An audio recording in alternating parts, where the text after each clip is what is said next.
Olá, Dinastia! O vídeo de hoje vai ser um combo 2 em 1. Eu vou falar de dois assuntos que são iguais, mas foram apresentados em mídias diferentes. Bom, nós vamos falar hoje da biografia do meu ídolo, Maurício de Souza. Então, primeiro eu vou falar sobre o livro que eu ganhei de presente do nosso CEO, Rafa. Obrigada, Rafa. Porque, abre aspas, era um absurdo eu não ter este livro na minha coleção.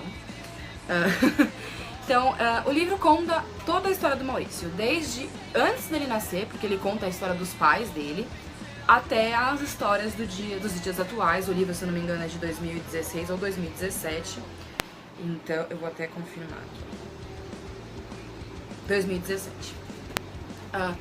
Então, a gente conhece toda a história dele e como ele se tornou essa pessoa que ele é hoje, esse homem que inspira tantas pessoas e que criou personagens que fazem parte e vão fazer parte por muitas gerações, acredito, das crianças e acabar dos adultos brasileiros. Eu sou um caso de pessoa que leu, na verdade nem leu, né? Eu ganhei bonecos da Turma da Mônica antes de eu aprender a ler, então eu já era muito apaixonada por a Mônica sem conhecer toda a história. Eu gostava de assistir os desenhos. E depois, conforme eu fui aprendendo a ler, lá nos meus 6 anos, a gente começa a ler quadrinho. Eu fui assinante dos 6 aos 18 anos de quadrinho da Turma da Mônica.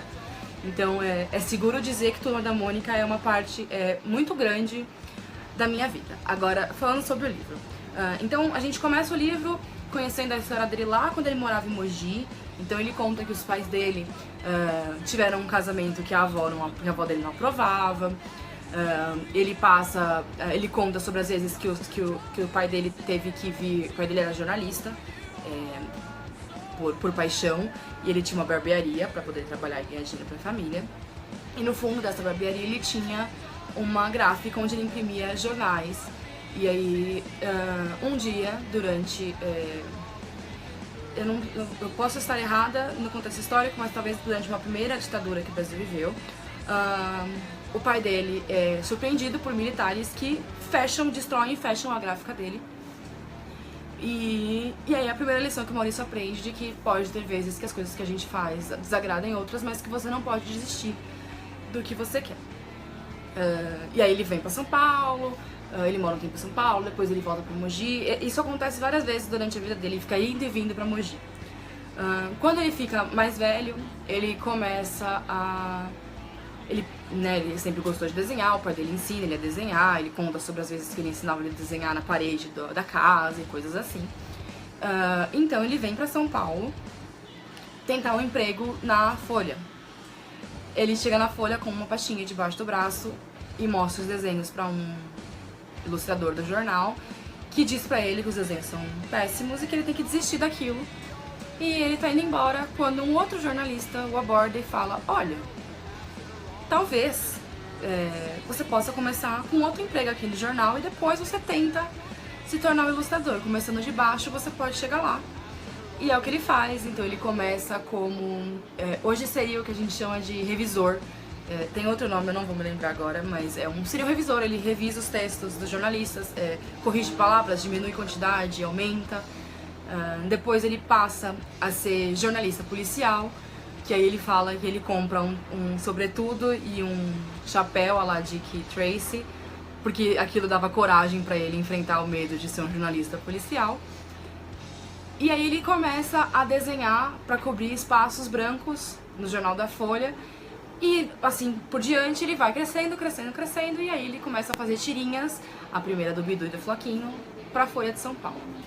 O livro também conta como a Turma da Mônica se expandiu pro resto do Brasil. Então, inicialmente ele pegou um mapa, colocou um compasso, fez um círculo, e com esse círculo ele sabia as cidades que estavam, se não me engano, a 100 metros dele, onde ele tinha que levar as tirinhas da Turma da Mônica para que os jornais dessa cidade fizessem a publicação como ele fazia na Folha. Em resumo, o começo do livro é ele contando como os personagens surgiram, como as inspirações vieram, como ele começou com meia dúzia de ilustrador na sala da própria casa. Ele fala sobre as filhas, ele fala sobre os casamentos dele. Tinham muitas coisas que eu não conhecia, por exemplo, que a segunda esposa dele faleceu, eu não tinha essa informação. Sobre como o relacionamento com a Alice, que é a atual esposa dele, começou. Sobre o nascimento dos filhos. e tudo mais, assim. Ele conta, literalmente ele conta sobre a vida dele em todos os detalhes. Ele fala sobre o relacionamento que ele não tinha com a avó Dita e que ele passou a ter, porque no começo, quando ele nasceu, a avó Dita não queria ter contato nenhum com eles porque ela era contra o casamento, até o dia que ela conheceu ele e virou a avó mais coruja e ele era tipo o neto favorito. Então, ele também fala sobre a expansão da marca, coisas que eu jamais imaginei, por exemplo, que a Turma da Mônica chegou a ter loja na rua. Ele fala sobre o Parque da Mônica do Shopping Eldorado, por exemplo, que hoje ele ainda tem uma dívida desse parque, a dívida era de 10 milhões de dólares e ele paga essa dívida até hoje. Ele fala sobre o relacionamento das filhas, de como os filhos lidam com alguns serem personagens e outros não serem. Agora, atualmente, os 10 já são personagens, mas teve épocas que não. Ele fala sobre a época que ele viveu na ditadura e como foi publicado durante essa época. Enfim, é um livro é uma biografia bem pessoal. Foi escrita por ele, talvez tenha coisas que tenham sido ocultadas, mas em geral é muito interessante ver a história e conhecer mais sobre a origem da Turma da Mônica. Ele fala sobre os contratos com a Sica para ter o Jotalhão no molho de tomate. Ele fala sobre os prêmios que ele ganhou internacionalmente, como ele chegou lá fora, sobre como ele conheceu o Stan Lee, como ele conheceu o Will Eisner, e como se tornou grande amigo dele, inclusive. Como ele conheceu o Osamu Tezuka, que é simplesmente o nome do mangá no Japão. Ele foi um dos responsáveis por tornar o mangá tão famoso. Eles eram grandes amigos, inclusive com autorização dele mesmo após o falecimento, com autorização da família. O Maurício teve a oportunidade de criar um livro com um traço da Maurício de Souza Produções, um livro sobre os personagens do Tezuka e depois um livro da Turma da Mônica com os personagens do Tezuka, que foi lançado, se eu não me engano, ano passado na Comic Con. O livro é incrível, ele tem ilustrações e fotos dentro, então além da história corrida, ele ainda tem essas páginas com fotos dentro, e aí você vai lendo e vendo as fotos e ligando as histórias, e é muito legal. Eu devorei esse livro numa tacada só, mas sabe como é, né? Eu sou muito fã. Ele fala sobre como a Turma da Mônica entrou na Comic Con. Essa foto aqui é da Bienal do Livro. Eu estava nesse dia dessa foto. Sobre a amizade com o Ziraldo. Então, tipo, super... O Maurício trabalhou no estúdio do Ziraldo por um tempo. Então, tipo, é muito sensacional você ver a história e como a história vai se ligando. E como você vai descobrindo coisas novas e durante o livro você vai aprendendo coisas sobre a turminha, sobre ele, sobre a família. Então é muito legal, eu recomendo, eu amei.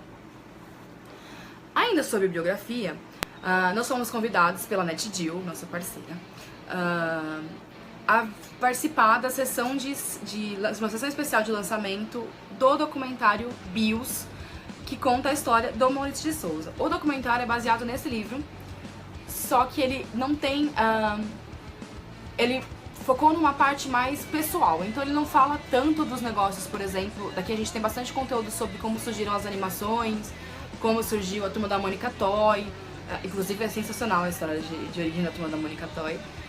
Enfim, o livro tem mais detalhes do que o documentário, mas o documentário é lindo, eu me emocionei muito. Eu tive a sorte de assistir o documentário e a família Souza praticamente inteira está sentada na fileira da minha frente, incluindo o Maurício na ponta. Então foi legal porque a gente via a reação deles e como eles se emocionavam e como eles reagiam às histórias que são as histórias de vida deles, né? E o documentário é incrível. Eu não vou contar muito porque eu já falei bastante do livro e uma coisa liga a outra, mas vale a pena conferir. A gente agradece de novo a NetGeo pelo convite, porque nós amamos participar dessa sessão. É isso. Leiam o livro e se não puder ler o livro, não gostar de ler, assista o documentário e vocês não vão se arrepender. Então, muito obrigada por ter assistido até aqui. Se você gostou, dá um joinha. Não esquece de seguir o canal, ativar o sininho e também seguir o Dinastia nas outras redes sociais. Valeu!